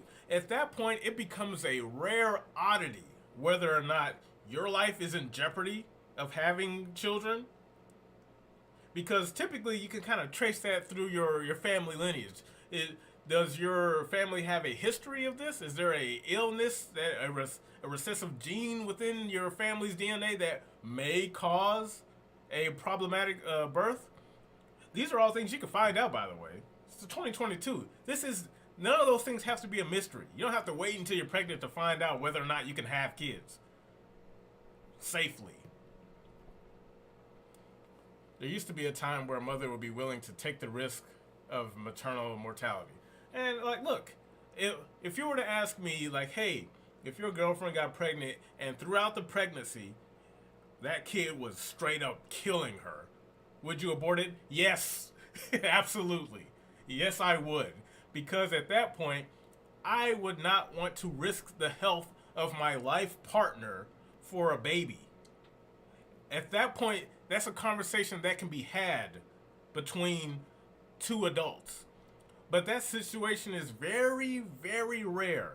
And it's between the couple. If it checks out that, like, hey, we didn't know, it's not something we could have caught, it's nothing in our family that we would have known, this is just a rare occurrence. And unfortunately, you have found yourselves in the crosshairs. Life happens, shit happens that's unexpected. If your wife or girlfriend carries this baby to term, she will die. The only way you can save her is through abortion. Yes, please. Get him out of there. We can always adopt. Now you can have that conversation. If you were to ask me that, that's what I would say. I think that is a fair assessment. I'm considered a geriatric pregnancy cause because I'm in my 30s. Well, yeah, again, the door. And this is one thing I've talked about before when it comes to options. Women have all of the options, very little time. You get a lot of options within that window, but once the door is closed, it's over. While men, we have all the time in the world, but we get very little options, little to none. Our options are determined by our competency. Grown men are sleeping with young kids, the fault of absentee parenting. Thank you, Cross. Yes, you're right. But at a certain point, a kid coming into their his or her 16, 17, 18 is starting to adopt the real responsibility, whether they like it or not. Again, something that would be very helpful if there was, like, parents involved in the mix, not single mothers. I also have RH diseases, RH compatibility. I don't know what RH stands for, but I'm assuming that's tied to pregnancy. Totally understand, but again, as a competent adult, that's something that you understand and you've taken responsibility for. So very rarely will you find yourself in a situation where it's undesirable, because at this point I would assume that you've decided whether or not you want to have kids, how you want the kids delivered. You either want to take the risk and hope the pregnancy works out favorably, or you don't, because it either puts your life in danger or the life and health of the baby in danger. These are the things that you consider as an adult. If I were to get pregnant, the baby and I will have two different blood types. Yeah, I don't know how dangerous that is in the grand scheme of things. But again, I assume, because you already understand this off the jump, you've decided whether or not children, whether they're born, whether you bear them, or you do a surrogate or adopt, you've already determined what you want to do. I imagine. I don't know, but I'm just saying. My body will literally try and attack the baby thinking it doesn't belong and it'll try to get rid of it. Yeah, see, that sounds about right. So, you are a rare case. It's unfortunate, but again, that's life. Some things you just don't have control over. But you do have options. Like I said, you can get a surrogate mother, or adopt, or just opt out completely. You don't have to have kids. You know, again, we're living in excess, so you don't have to do certain things. But it's whether or not you want to. If you want kids, you have options. Courtesy of my mother. Yeah, so you've done your homework. But for the mass majority, for these other women, whenever you bring up the the point of pro-choice, that's not their case. They don't have that same. They don't have that same scenario. When they go the route of pro-choice and want to abort a baby, it's out of inconvenience. They were fast and loose, and reality and biology hit them with the no shit hello, and they choose to abort out of convenience. I don't want a kid right now. It's not fair. I was just having fun. I was young. I didn't know no better. Let me guess, you were also the product of a single parent household, right? Just like you said earlier, Bijora, about how single mothers treat their daughters poorly, but their sons like kings. Once again, child abuse. Man, if only there was something we could do about that. Like, I don't know, hold them accountable, take them to prison, something. But yeah, so like I said, when it comes to pro-life, pro-choice, I'm obviously gonna opt for pro-life. But when it comes down to like things like that, determining whether or not a baby should come or go, that should be something discussed between the two parties, the man and the woman. Right now, the generic discussion has very little to do with the health benefits or side effects. Has nothing to do with the numbers when it comes to healthy deliveries or any type of illness that may come associated with it. That's not the case, hardly ever. So that's why I am so quick to dismiss it. They use your case to justify their actions. Exactly. That's why it's so annoying that whenever we bring up the argument of pro-life, pro-choice, people say I'm pro-choice, but with these very specific stipulations that are like damn near 1 in a million. So therefore, because this applies to me, everyone should have the pro-choice. I'm like, no. You, perhaps for you, but for the average woman that can deliver a baby, no problem. If they were competent and not having sex in their tweens, yeah, they can have a baby. Easy. It's almost like they were designed to do that. You know, of course, like I said, nothing's 100%. We all understand that. We all know that, blah, blah, blah. So, on average, women can have children pretty, safely. I mean, after all, society is here because of it. It can't be that bad. It's ridiculous. But yeah, that is a non-argument. That is a moot point. It's only something that you could adjust for a very small fraction, very small minority of people. You can't keep using that to apply to just women in general, because most women want it out of the convenience of they just want to get out of jail free card. Yet again, another option that needs to be removed. In all honesty, it's not a health care. It's bullshit. It's murder, and it should be punishable by law, in my opinion. Only under very, very specific circumstances that can be identified should that be considered. But the rest of them, nah, fuck that. That's stupid. But like I said, it all comes back to over here accountability. But in order for women to be held accountable, men must maintain authority. And that's why, like we've already talked about, when the curtain falls and a lot of these women are going to get wiped from the face of the earth. The reason why it's not so much a problem for men is because even though it's bad for men, we already got it rough. Like I said before, men will take themselves out. If they're incompetent, they'll eventually die. They have no choice. Like I said, limited options. They're not going to be here long enough anyway until they get their shit together. This country or the people that run it wants it this way. Yeah, exactly. And, you know, most of us who pay attention understand that. But all of the normies, I don't like using that, but I can't, for lack of a better word, all the normies who hardly ever tune in or who just don't care will they'll heed very little from it, because in their mind they're not affected. This don't affect me, but they quick to have opinions about certain things, though. That's interesting.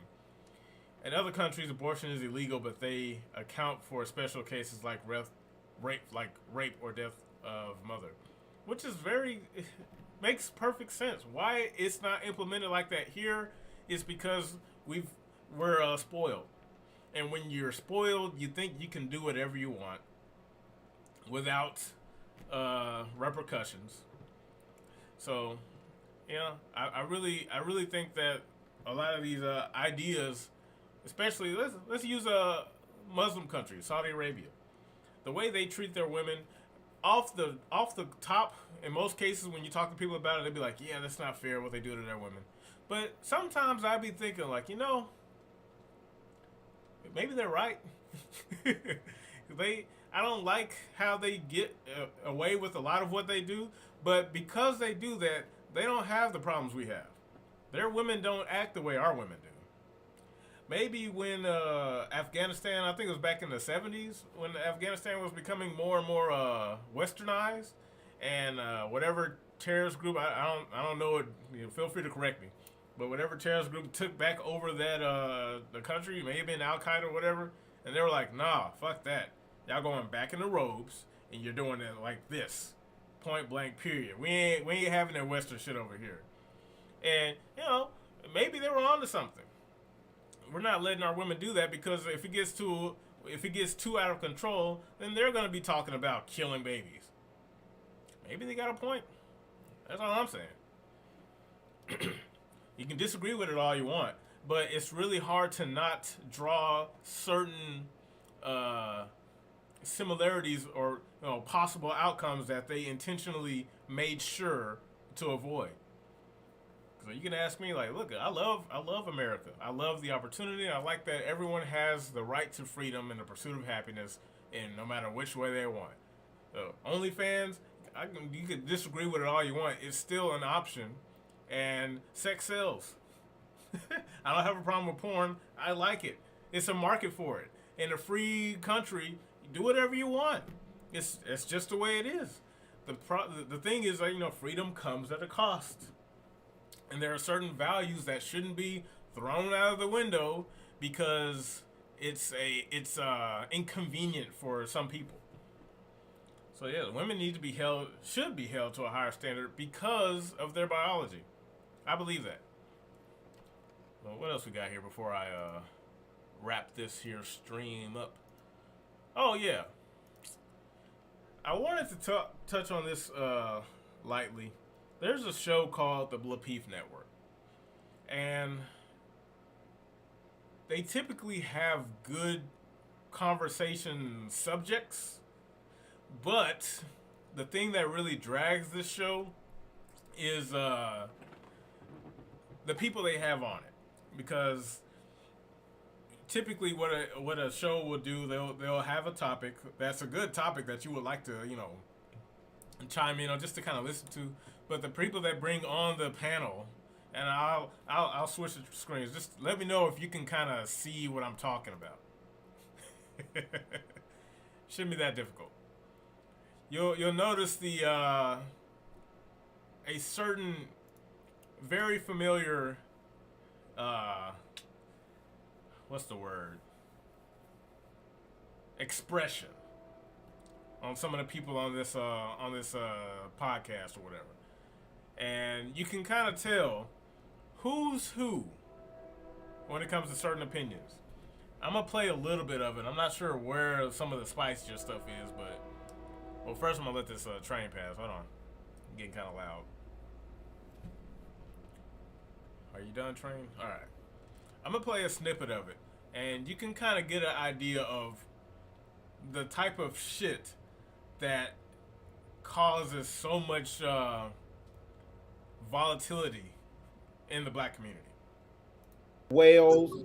It's there's so now you looking like Oofy Goofy. So I guess I'm the only one. Nah, I look good. I don't know. Maybe all the other men were wrong, and maybe none of you women have either been that woman or experienced seeing a woman who gets the same type of treatment from a particular, don't matter what type of man, it's how she carries herself. So it baffles me that we continue to perpetuate this conditional femininity. We're not talking about femininity. We're talking about submission. You can be feminine and nice and cool and good energy. Are you listening to yourself? That has nothing to do with That's not true. That's not true. That's totally different. I can be nice and cordial and great, and I can be feminine. Taylor, have you even ever submitted to a man? Never. She don't even know. Have you ever submitted to a man, Taylor? It's a whole That's other not. You know what submission is? Are we talking about femininity? Are we talking about submission? Make up your mind. Okay, Have you ever submitted to a man, though? oh my Make God. up your mind, because I thought we were talking about submission. Wake up, baby. Okay, Taylor, listen to the other women on the panel. Right. She's absolutely lying. A part of femininity, the part of femininity is being submissive. No, it's not. I'm feminine already. I'm a woman. Madam. All right. So I'm pretty sure you caught that, right? You kind of see what I'm talking about. Look at the king in the top left. Yeah, that's Lapeef. He's more like the host. He doesn't really chime in that much. He's supposed to be the moderator, but he hardly moderates. It's one of the reasons why this show is kind of unbearable to watch, which is unfortunate because, like I said, they have a lot of good they have a lot of good topics that you want to hear takes on. But let's take a look at Kayla here. Kayla right here at the top right. Well, let me change it back here. Right here. This is Kayla. And the issue with Kayla is that she exhibits a lot, if not everything wrong with black women wholesale in the black community. Because you can see how impossible it is to conversate with her. Because it's women like her are so detrimental to a black woman's success, black women's success. Because you see how combative she was, even amongst her own peers. Like even other women on the panel was like, "Hey, hold on, at least hear him out." That doesn't make. Do you hear yourself? You know, there's no room for discussion, and it's this very thing that turns off so many black men.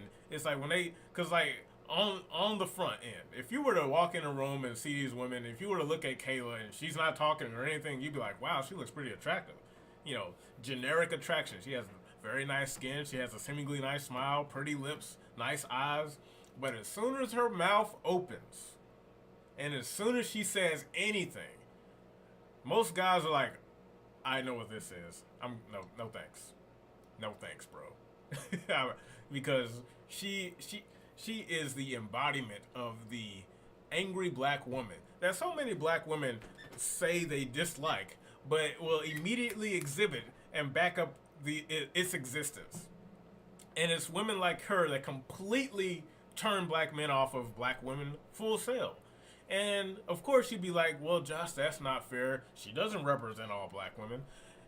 No shit. That's not the problem here. The problem is that she does it enough, and women like her do it enough to convince a significant portion of black men to just look the other way. Because, unfortunately, her being that loud draws the most attention. And when you become a representative of your your class or your whatever, you unfortunately show off the worst aspects of it. And a lot of people take that off the face value, and you can't blame them. If someone's new into a community and wants to kind of see, let's say there's a white guy, and he's always kind of had a thing. He has a fetish for black girls.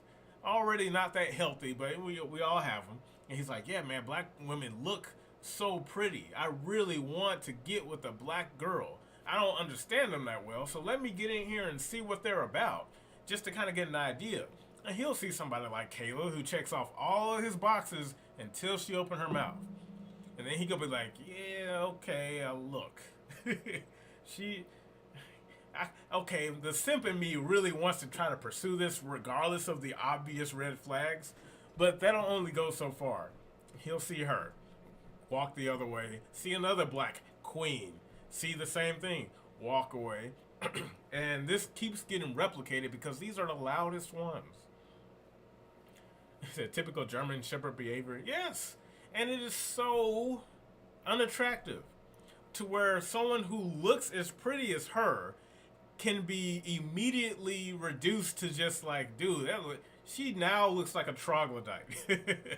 And if you look at some of the expressions on the panel while she's talking, you can just get a good idea as how damaging this is. Like, just look at the expressions on this panel. Go get you a white man that's going to treat you good, cool, if that's what you want to do. But I'm not doing that. So I meet people every day. I meet people in the airport. I meet people. There are millions of people. So I just cannot take this like you're going to put a ceiling on me that these is my only options, because they not. Hey, Kayla, can I ask you something? I want to follow up. I just want to ask something real quick, Court. In a world where we see everybody else saying we're going to preserve our legacy, our lineage, our heritage, why do we, even after Martin Luther King said, I realized I done took my people into a burning building. Blah, blah, blah, basically. And you see how she has no problem fighting for her independence. Because that's what's really at stake for her. That's how she's perceiving it. She's being attacked, and she's gonna fight to the death with this big dick masculine energy, and it's not gonna help her in the end. And you can see, even on some of the other ladies' faces, they're just like, look, dude, like, because you're so loud, you're gonna draw the most attention, and because you draw the most attention, let's look at some of the comments. The comments really make a clear distinction as to what we're dealing with here, because everyone can see it. It's not a secret. Let's see. I admire the fact that Kayla can embarrass herself each week on the internet and not change or have any self-reflection. Wow. Kayla's definition of femininity is what my job uses to explain that trans women are women during sensitivity training. Wow. Courtney, we stand with you. It's hard to get through the mind of a lost modern woman. Kevin Samuels was making progress. Kayla is the whole reason why we would rather not deal with any of that. This whole highlight. You see, and I'm not picking random comments. I'm just going down the list. The fact that Kayla got such an attitude just from the topic of submission coming up should tell you what you need to know. And this is black women. Unfortunately, this is how it's going to be perceived. This is how it's identified. I meet people all day. You can't control her. Because most black women, for some odd reason, think that they're a monolith and the Borg. If you attack one, you just attack them all, which is true. You know, if you look, think, and act the way she does, how could you not feel attacked? We just criticize her. That means we criticize all of them. They're all the same person. It's sad. But like I said, it's great news for us regular folk. Because, especially in the black community, because men is like, you know, men, all they have to do is nothing. It's like, oh, okay, well, all right. If that's how you feel, I'm not going to subject myself to this torturous behavior. I don't like the idea of shooting myself in the face every morning to appeal to your demands, no matter how ludicrous they are. And you notice that the average black woman, even one who doesn't identify with anything that she has going on, they could be the exact opposite of her in every way. But seeing her get attacked will for some reason flip the switch off in their head, making them defend them. It's crazy. You would think that a black woman who has positive prospects, good future prospects, would at the very least, criticize that type of behavior as negative. But because women tend to be more socially engaged, they don't want to be looked poorly upon. And they take offense to any level of criticism. They deem it as an attack. And so they would rather all go down together, which is probably the most depressing aspect about all of this, especially in the black community. Because men, she has massive big dick energy. And despite her appearance looking so like this, the minute she introduces that to the conversation, to the atmosphere, it takes her from a would-be 8 to a -17. Because no man worth his salt would ever subject himself to that level of abuse. No man ever would. It's crazy. But like I said, what she's doing is great. More of that, please. Because once enough of them get the axe, maybe, just maybe, possibly, not guaranteed, but just maybe there'll be hope for the future in the black community. And it all comes down to men. You know, I know simping is a big issue. We have to talk about that eventually at some point. But when it comes to the success or failure of the black community, it all hinges on a man's actions, whether that is to walk away or take control. But that'll wrap it up for today's video or live stream, guys. I know it's been a while, but like I said, I've been focusing on getting these jobs together, and I finally got them together. And I've been saving up for a new computer. That's kind of been my top priority, saving up to have the funds to invest in some better equipment for making videos, doing live streams, and all that kind of stuff. Because my computer is old. It is basically in its golden years. And there's not really much more I can get out of it. I either have to upgrade it or get a new one. And I'm just going to get a new one, build it from the ground up. So if you're wondering where I've been, that's where I've been. I've been working. But in the meantime, folks, I am your Immortal Afro Josh, and you are watching Immortal Afro Mega, where we will make America great again. Thank you for watching. Peace.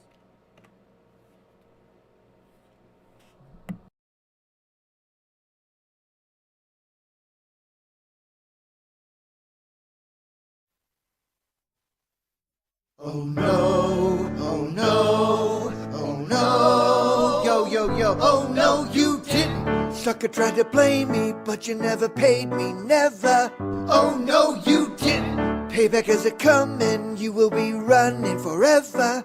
Oh no, you didn't. Until I get my vengeance, I will never end this mayhem. Oh no, you didn't.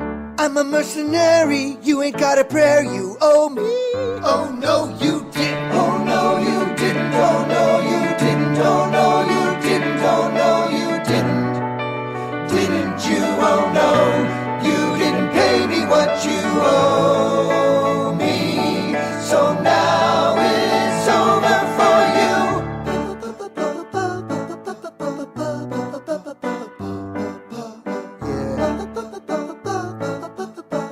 Yo, yo, check it out. Oh no, you didn't. First you try to trap me, then you bust a cap in my ass. Oh no, you didn't. Such humiliation will bring annihilation at last. Oh no, you didn't. It will be delicious when I get vicious tomorrow. Oh no, you didn't. There's no second chances, you will do the dance of sorrow. Oh no, you didn't. Oh no, you didn't. Oh no, you didn't. Oh no, you didn't. Oh no, you didn't. Didn't you? Oh no, you didn't pay me what you owe me. So now it's over for you.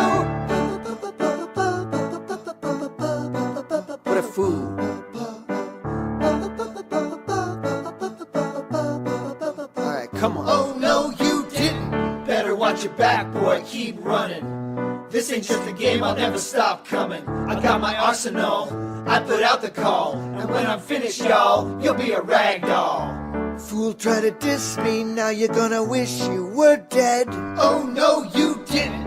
After I deliver, your blood will be a river of red. Oh no, you did. Better beware when no one's there to defend you. Oh no, you didn't. So many ways to kill, it's gonna be a thrill to end you. Oh no, you did. Oh no, you didn't. Oh no, you didn't. Oh no, you didn't. Oh no, you didn't. Didn't you? Oh no, you didn't pay me what you